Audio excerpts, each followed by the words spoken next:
After the Battle of Buxar, the East India Company controlled Bengal, Bihar, and Orissa.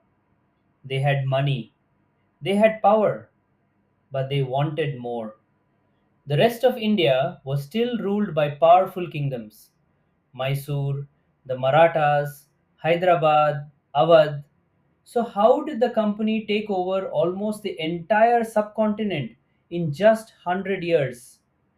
They used three playbooks: war, alliances, and a policy so unfair Indians called it legal theft.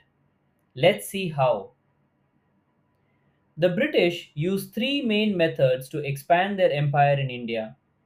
First, war. Fight kingdoms directly, like the Anglo Mysore Wars and Anglo Maratha Wars. Second, subsidiary alliance, a treaty that made Indian rulers pay for British protection. Third, doctrine of lapse, a rule that said if a king died without a natural son, his kingdom goes to the company.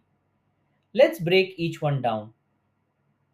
Lord Wellesley introduced the subsidiary alliance between 1798 and 1805. This was not a friendship, it was a trap. Here's how it worked. Point 1.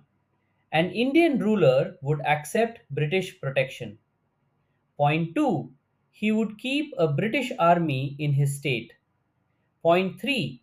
He would pay for that army's expenses. Point 4. He could not have relations with other rulers without British permission. He could not employ any European other than the English. The Nizam of Hyderabad was the first to accept it. Then came the Nawab of Awadh, the Peshwa of the Marathas, and many Rajput states. What happened next? If the ruler failed to pay, the company would annex part of his territory as penalty. The Nawab of Awadh had to cede half his territory. Slowly, Indian rulers lost their armies, their money, and their independence without fighting a single war.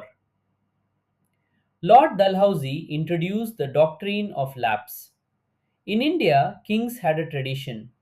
If they had no son, they could adopt a child as their heir. The British refused to recognize adopted sons.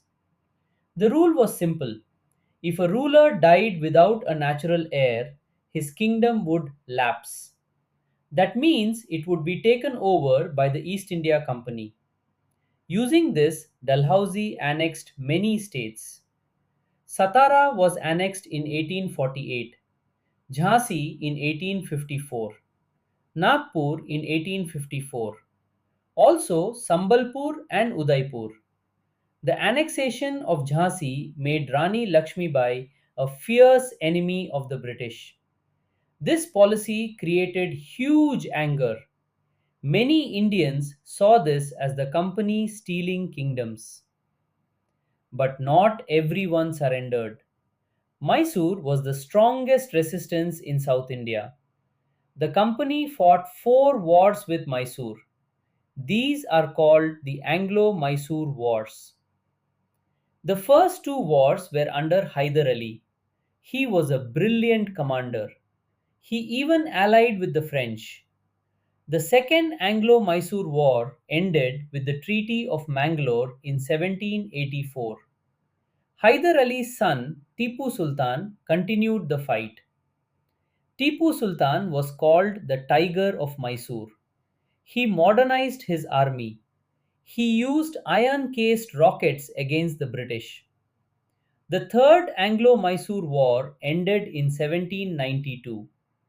Tipu had to surrender half his territory. The Fourth Anglo Mysore War was in 1799. Lord Wellesley attacked. Tipu Sultan died fighting at Seringapatam. With his death, Mysore was placed under a puppet ruler. The company controlled Mysore through the subsidiary alliance. The biggest threat in the south was gone. After Mysore, the biggest power was the Marathas. The company fought three wars with them, the Anglo-Maratha Wars. The First Anglo-Maratha War ended with the Treaty of Salbai in 1782. The Marathas were still strong. The Second War was under Lord Wellesley. The British defeated the Scindias and the Bhonsles. Many Maratha territories were taken. The Third Anglo-Maratha War was from 1817 to 1818. The Peshwa Bajirao II was defeated. The Maratha Confederacy was dissolved.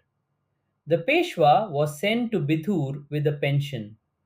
With this, the British became the supreme power in India by 1818. From traders in 1600 to masters of India by 1818. By 1818, the expansion was almost complete. Through war, subsidiary alliance, and doctrine of lapse, the company controlled direct and indirect rule over most of India. But now they had to actually govern this empire. How did they build the civil service, the police, the courts? That's video 5. In the next video, we'll see the Regulating Act, Pitt's India Act, and how Cornwallis created the steel frame of the Indian administration. Subscribe so you don't miss it.